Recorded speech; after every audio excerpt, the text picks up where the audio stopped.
د طالبانو دفاع وزیر مولوي محمد یعقوب مجاهد د نوریا لاس نیسي. د طالبانو دفاع وزیر مولوي محمد یعقوب مجاهد ویلي چې نوریا به د نویسته په کافي شاپونو کې او یا هم د کور د بهره هیڅ کار نه کوي. ویلي د کور ټول مصارف یې زه پر غاړه اخلم.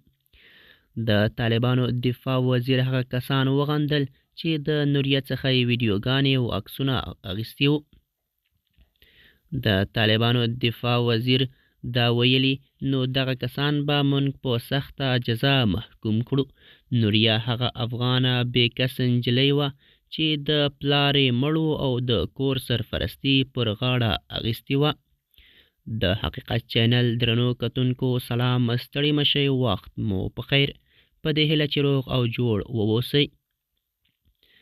د طالبانو دفاع وزیر مولوي محمد یعقوب مجاهد ویلي چې د نوریا د کور ټول مصارف زه پر غاړه اخلم او نوریا باید له دې نه وروسته د کور بهره هیڅ کار ونه کړي. نوریا هغه افغانه بې کسه نجلۍ ده چې پلار یې مړو او د کور ټوله سرپرستي پر غاړه اخیستې وه.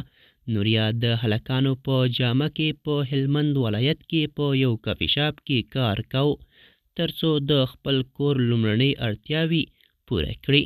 وروسته بیا د طالبانو بعضو سرتیرو ترې ویډیو او عکسونه اخیستي وو چې دا کار غیر اخلاقي بلل کېږي. د طالبانو مشر شیخ هیبت الله اخونزاده عکسونه اخیستل حرام بللی وو او ویلي وو هر هغه څوک چې عکسونه اخلي د هغوی سره باید قانوني چلند وشي. له ملا یعقوب لخوا بیا ویل شوي دغه کسان به مونږ په سخته جزا محکوم کړو. د حقیقت چینل درنو کتونکو زمونږ د نن ورځې چمتو شوی خبر تر همدې ځای و. تر بیا مو په الله سپارم.